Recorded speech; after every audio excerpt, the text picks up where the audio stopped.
دا کم میں او سیخ دے اتے مکھن ٹکانا تے ڈاڈا یو کھا کم میں.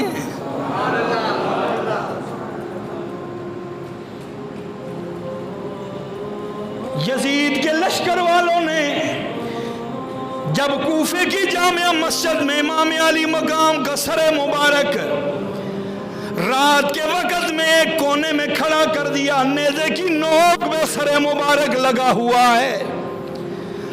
رات آدھی رات کا ویلا ہوا، کوئی قاری مسجد میں آیا، اس نے قرآن پڑھنا شروع کیا. قرآن کے قاری کو متشابہ لگ گیا،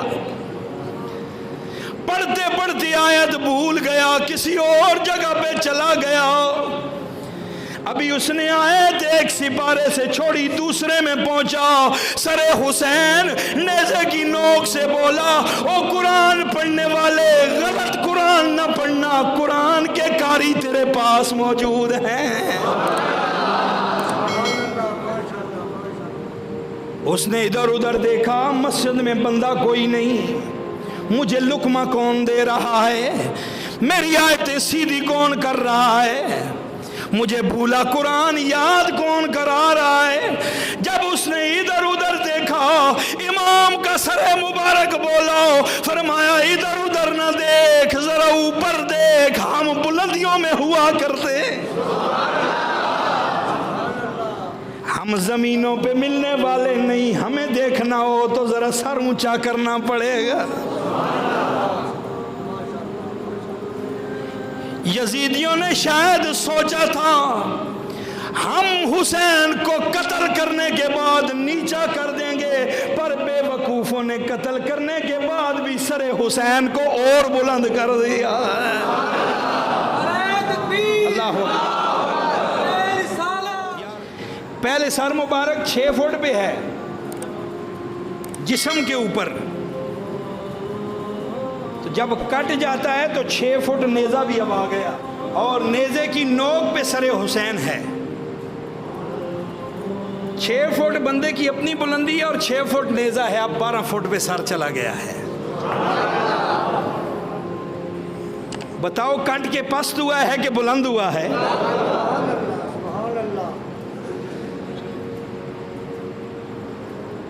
پر یہ پست نہیں ہو سکتے جنہیں رب رسول نے خود بلند کیا ہوا ہے.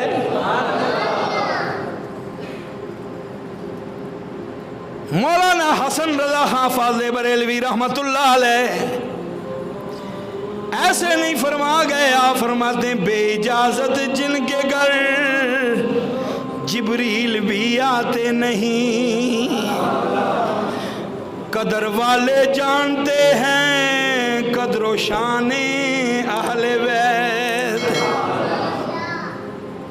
اہل بیت پاک سے گستاخیاں بے باکیاں، لعنت اللہ علیکم دشمنان اہل بیت. اور بے ادب گستاخ فرقے کو بتا دو اے حسن، یوں کہا کرتے ہیں سنی داستان اہل بیت. فرمایا اگر ہمیں دیکھنا ہے تو ذرا سر اونچا تو کر. اس نے ٹوپی پہ ہاتھ رکھا، ایسے اوپر دیکھا تو سر نیزے کی نوک پہ ہے، 12 فٹ کی بلندی پہ. اس نے کہا واہ کیا بات ہے قاری کی، کتنا پکا قرآن ہے اس کا، کتنی اس کی پکی منزل ہے کہ نیزے کی نوک پہ بھی میری غلطیاں نکال رہا ہے. کیا ہی قرآن یاد ہے اس قاری کو، پتہ نہیں کس شہر سے آیا ہے، پوچھوں تو صحیح یہ ہے کون ہے. کہا قاری صاحب کہاں کے رہنے والے ہو؟ فرمایا مدینے سے آیا ہوں. کہاں سے آیا ہوں؟ جو پڑھنے والا ہوتا ہے نا، پڑھنے والا، کمال اس کا نہیں ہوتا، نہیں سمجھے ہو، پڑھنے والے کے پڑھنے میں کچھ کمال پڑھانے والے کا بھی ہوتا ہے. بلکہ یوں کہو تو سارا کمال پڑھانے والے کا ہی ہوتا ہے. پڑھنے والا تو کورا تھا جس دن آیا تھا, یہ پڑھانے والے کا کمال ہے کہ اس نے کتنی بلندی پہ پہنچا دیا. پڑھنے والے کا کمال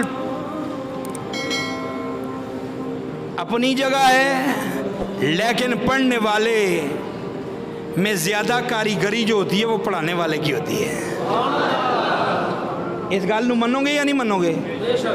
ہاں, یہ گل منانی ذرا اوکھی ہے کیونکہ تسی مولن والے ہو نا, اچھی آہو سبحان اللہ. تسی آخدے ہو نہیں پڑھان والے دا کیڑا کمال ہے؟ پڑھان والا کیا کمال رکھتا ہے؟ کمال تو ہم رکھتے ہیں جو پڑھنے والے ہیں. چلو تہاڈی مان لینے ہونا سی تہاڈے امام جو ہے. کیوں جی حضرت قبلہ کچھ تے پھر ہن تہاڈیاں مننی پہ. لیکن یہ بات مسلم ہے اور یہ بات حقیقت ہے, یہ ممبر بنا ہے تو بنانے والے کے کمال سے بنا ہے. اس مائک میں اگر کوئی کمال ہے تو بنانے والے کا کمال ہے. یہ پنکھا چل کے ہوا دیتا ہے تو بنانے والے کا کمال ہے. بنانے والے کی محنت بھی ہوتی ہے اور اس کی کاریگری اس کی بنائی ہوئی چیز میں نظر بھی آتی ہے. میں نے کوئی کہے جی تو پکھے بنانے شروع کر دو, میں صورتاں تے پڑھ سکنا لیکن پکھے تے نہیں نہ بنا سکتا. یہ تو کوئی الیکٹرانک انجینئر ہی بنائے گا نا. لکڑی کا کام یہ کوئی کاریگر کرے گا. مجھ سے تقریر کروا لیں, میں تقریر کر سکتا ہوں, قرآن پڑھ سکتا ہوں, ختم پڑھ سکتا ہوں, نعت پڑھ سکتا ہوں, حدیث پڑھ سکتا ہوں, حدیث پڑھا سکتا ہوں, قرآن پڑھا سکتا ہوں. میرا جو کام ہے میں وہ کر سکتا ہوں. لیکن جو کام میں کروں تو میرے شاگرد میں وہ کام بولنا چاہیے. بات تو پھر ہے نا, میں کسی کو قرآن پڑھاؤں اور وہ ممبر پہ قرآن پڑھے تو کوئی کہے واہ کسی استاد سے پڑھا ہے. میں ممبر پہ کھڑا ہو جاؤں, میں تقریر کروں, اگر 1000 بندوں کا مجمع ہے, 1000 بندوں میں سے 200 تے کہن نہ رہے یار واہ قاری صاحب تقریر چنگی کیتی ہے. اس میری چنگیائی اور وڈیائی وچ میرا کمال نہیں, کمال انہاں لوکاں دا جنہاں مینوں پڑھایا ہے, جنہاں مینوں پڑھایا ہے. تے کچھ کمال میرے ماں پیو دا بھی ہے جنہاں نے دعاواں بھی دیتیاں تے نال مینوں پڑھن واسطے مدرسے بھی بھیجیا, تے مسجد بھی ٹوریا. ٹھیک ہے, تے جدوں امام علی مقام نے سر حسین نے نیزے دی نوک تے قرآن پڑھیا نا, تے کوفے دا کاری بھی تکدا ہی رہ گیا. واہ قرآن پڑھن والیا آیا کتوں ہے, اور کس کولوں قرآن پڑھیا ہی, تیرا استاد کون ہے, اتنا پکا قرآن. تیرا سر تن نالو جدا ہو گیا لیکن تینوں قرآن نہیں بھولیا. ہائے ہائے اجی آؤ سبحان اللہ. ایسے نہیں مولانا نوری لے کے آ فرماتے ہیں نعت خوانی موت بھی ہم سے چھڑا سکتی نہیں.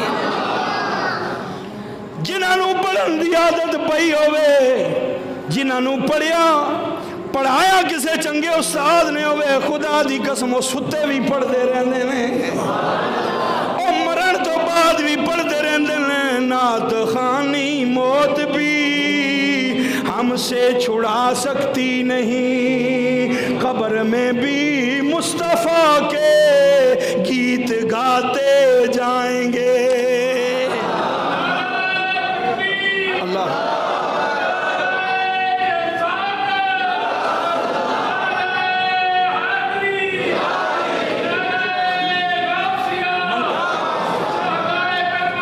زندہ باد. اور خلد میں ہوگا ہمارا داخلہ اس شان سے, یا رسول اللہ کے نعرے لگاتے جائیں گے. اسی تے قیامت والے دن بھی چپ نہیں ہونا, اسی تے قبر وچ بھی مصطفیٰ دیاں نعتاں پڑھ دے جانا ہے, کیونکہ عادت جو پڑ گئی ہے درود و سلام کی ہے. جن کو قرآن پڑھنے کی عادت تھی حضور نے فرمایا انی تارکن فیکم الثقلین اولہما کتاب اللہ و اہل بیتی. فرمایا اسی لیے کہ میں تمہارے درمیان قرآن اور اپنی آل بیت چھوڑ کے جا رہا ہوں. نہ قرآن آل بیت سے جدا ہے، نہ آل بیت قرآن سے جدا ہے. اور ان دونوں کو مضبوطی سے پکڑنا ہے. اس پہ آپ جمعے پہ سن چکے ہیں. پر جب اس قاری نے اپنا تعارف کروایا نا، اس نے کہا میں مدینے سے آیا ہوں. اس نے کہا قاری صاحب قرآن کس کے پاس پڑھا ہے؟ آپ کا قرآن بڑا پکا ہے. آپ کبھی رمضان میں قرآن سنتے ہیں نا، تراویح میں جو پڑھنے والا قاری ہوتا ہے، ایک آگے پڑھ رہا ہوتا ہے، ایک پیچھے غلطیاں نکالنے والا ہوتا ہے. جب اگلا بھول جائے تو پچھلا لقمہ دیتا ہے. تو پیچھے کھڑے ہونے والے کا قرآن آگے کھڑے ہونے والے سے زیادہ پکا ہونا چاہیے، کیونکہ اس نے غلطی کو پکڑنا ہے، اس نے متشابہ بتانا ہے. تو جو غلطی نکال رہا ہے اس کا قرآن زیادہ پکا ہے قرآن پڑھنے والے سے. حیران ہو کے کہندے ذرا اپنے استاد دا نام تے دسو کس کو لو قرآن پڑھیا نے؟ آپ نے فرمایا پہلے میرا نام تے سن، میرا نام حسین ابن علی ہے، میں مدینے دا رہن والا ہوں. ہن اگلی گل سن، تو پوچھنا قرآن کدے کولو پڑھیا ہی؟ سن میں ادھا قرآن فاطمہ الزہرا دی چولی وچ پڑھیا ہے، ادھا مصطفیٰ دے کندھیاں تے پڑھیا ہے. اللہ اکبر. ادھا قرآن مصطفیٰ دے کندھیاں تے بیٹھ کے پڑھیا، ادھا قرآن فاطمہ الزہرا دی گود وچ پڑھیا ہے. جدوں اس قاری نے یہ گل سنی، تسی او حسین تے نہیں ہو جڑے مصطفیٰ کریم دے نواسے ہو؟ فرمایا ہاں میں اوہی حسین ہوں جڑا مصطفیٰ کریم دے کندھیاں تے بیٹھ کے قرآن پڑھدا رہیا. اللہ اکبر.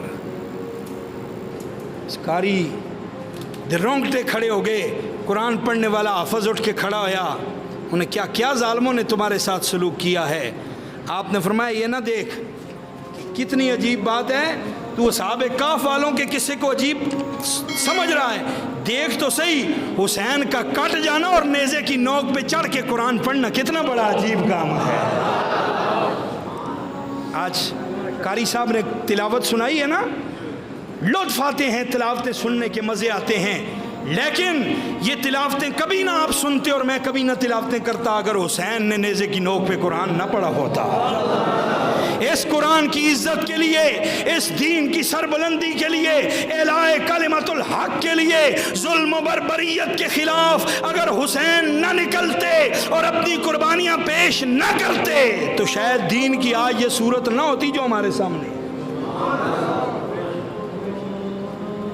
اللہ تعالیٰ مجھے اور آپ کو امام علی مقام سے کما حق ہو صحیح معنوں میں محبت کرنے کی توفیق عطا فرمائے.